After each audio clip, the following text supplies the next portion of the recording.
નમસ્કાર.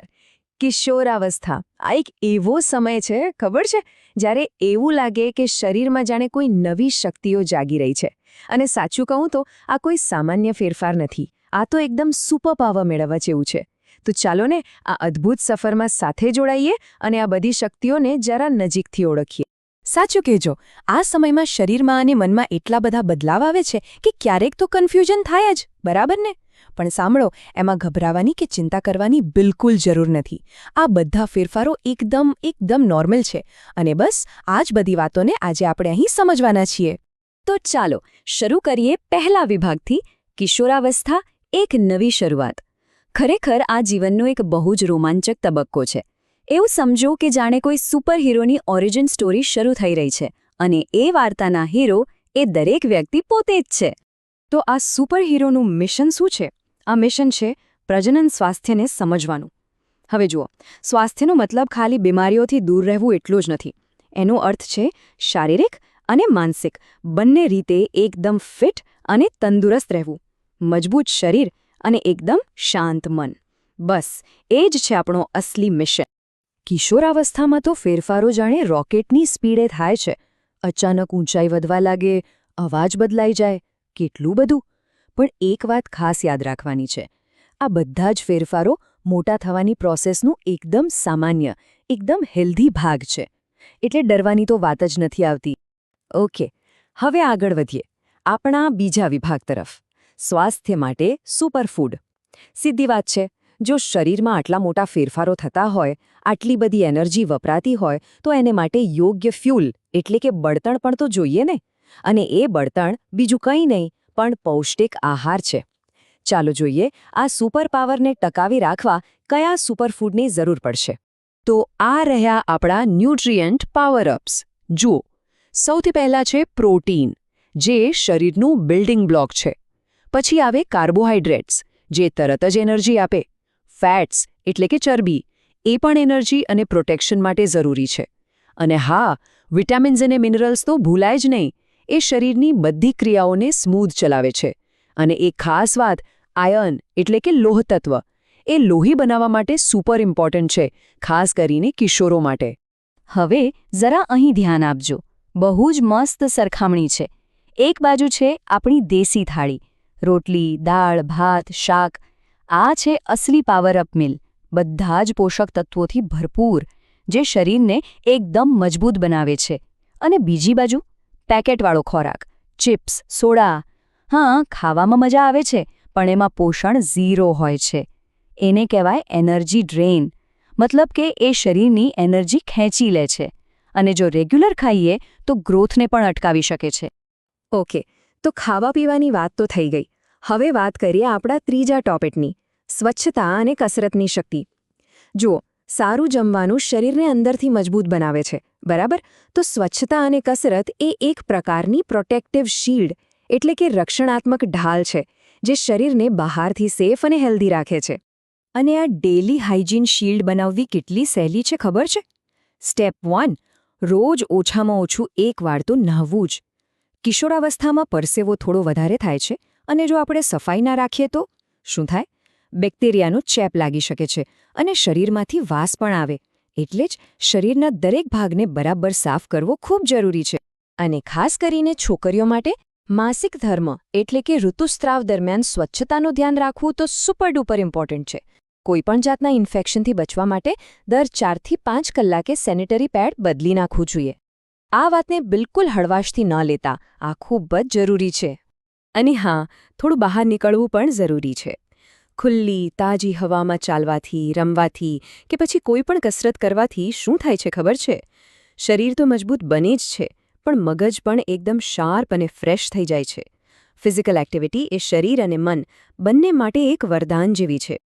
ચાલો, હવે આપણે આવી ગયા છીએ આપણા સૌથી રસપ્રદ વિભાગ પર, ખોટી માન્યતાઓ સામે લડાઈ.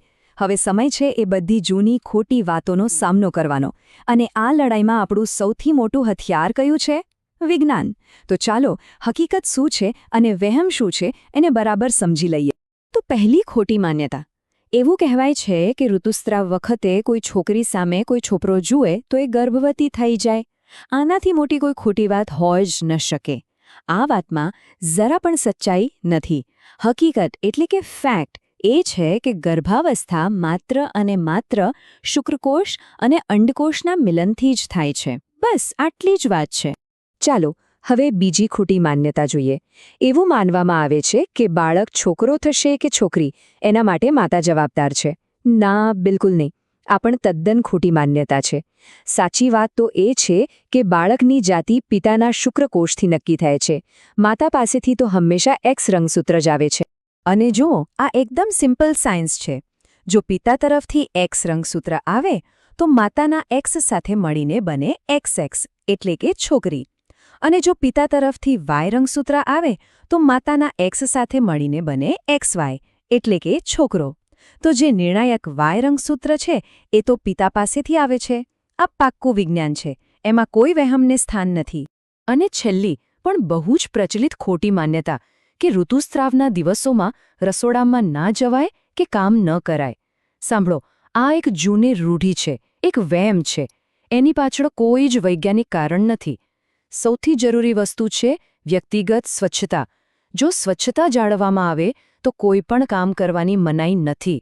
ચાલો હવે આપણે આગળ વધીએ આપણા છેલ્લા વિભાગ તરફ, સમજદારીભર્યા નિર્ણયો લેવા. કારણ કે જ્ઞાન એ જ તો અસલી સુપરપાવર છે. અને આ શક્તિનો ઉપયોગ સ્વાસ્થ્ય અને ભવિષ્ય માટે સાચા નિર્ણયો લેવામાં જ થવો જોઈએ. અને જ્યારે વાત આવે નશાકારક પદાર્થોની એટલે કે ડ્રગ્સની, ત્યારે એક જ શબ્દ યાદ રાખવાનો છે જે સૌથી શક્તિશાળી છે. અને એ છે ના. કોઈ પણ કે મિત્ર હોય કે બીજું કોઈ કે આનાથી સારું લાગશે, ટેન્શન જતું રહેશે, તો પણ જો ડૉક્ટરે ન આપી હોય તો એવી કોઈ પણ વસ્તુને હાથ પણ ન લગાડો. આ ડ્રગ્સ સાચા અર્થમાં વિલન કેમ છે? એના કારણો છે. પહેલું, એની લત લાગી જાય છે. એ વ્યસનકારક છે. એકવાર લીધા પછી એ વારંવાર લેવાનું મન કરાવે છે. બીજું, એ લાંબા ગાળે શરીરને અંદરથી ખોખલું કરી નાખે છે. અને ત્રીજું, એ માત્ર સ્વાસ્થ્ય જ નહીં પણ આપણી ખુશીઓ પણ છીનવી લે છે. હવે એક ગંભીર વિષય પર વાત કરીએ, HIV અને એડ્સ. એડ્સ એ HIV વાયરસથી થતો એક ખૂબ જ ગંભીર રોગ છે. એના વિશે સાચી માહિતી હોવી ખૂબ જરૂરી છે. એ મુખ્યત્વે 3 રીતે ફેલાય છે. 1. ચેપવાળી વ્યક્તિની સોય કે સિરિંજનો ઉપયોગ કરવાથી. 2. ચેપગ્રસ્ત માતાથી બાળકને સ્તનપાન દ્વારા. અને 3. ચેપગ્રસ્ત વ્યક્તિ સાથે અસુરક્ષિત જાતીય સંબંધ બાંધવાથી. યાદ રાખજો, સાચી જાણકારી જ સૌથી મોટો બચાવ છે. આપણા દેશમાં લગ્ન માટે એક કાયદેસરની ઉંમર નક્કી કરવામાં આવી છે. છોકરીઓ માટે 18 વર્ષ અને છોકરાઓ માટે 21 વર્ષ. હવે આ કાયદો કેમ બનાવાયો છે? એનું કારણ બહુ સીધું છે. કારણ કે કિશોરાવસ્થામાં શરીર અને મન બંનેમાંથી એક પણ માતાપિતા બનવાની મોટી જવાબદારી માટે તૈયાર નથી હોતા. અને જો નાની ઉંમરમાં લગ્ન થાય અને ગર્ભાવસ્થા રહે તો એનાથી માતા અને આવનાર બાળક બંનેના સ્વાસ્થ્ય પર ગંભીર અસર થઈ શકે છે. એટલું જ નહીં, ભણતર અને કારકિર્દી બનાવવાની તકો પણ હાથમાંથી જ જતી રહે છે. અને આ બધાને કારણે માનસિક તણાવ પણ ખૂબ વધી શકે છે. તો હવે આપણે આવી ગયા છીએ એકદમ અંતિમ તબક્કામાં, આપણું સ્વાસ્થ્ય, આપણું ભવિષ્ય. આટલી બધી વાતચીત પછી એક વાત તો સ્પષ્ટ છે કે દરેક વ્યક્તિનું સ્વાસ્થ્ય એના પોતાના હાથમાં છે.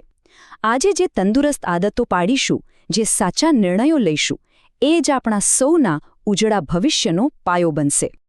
તો આ બધી જ જાણકારી મેળવ્યા પછી હવે એક સવાલ ઊભો થાય છે. શું આપણે સૌ પોતાના સ્વાસ્થ્યના સુપરહીરો બનવા માટે તૈયાર છીએ? એક વાત હંમેશા યાદ રાખજો, સાચું જ્ઞાન અને સમજદારીથી લીધેલા નિર્ણયો એ જ આપણી અસલી સુપરપાવર છે. અને એનો શ્રેષ્ઠ ઉપયોગ કરવો એ આપણા સૌના હાથમાં છે.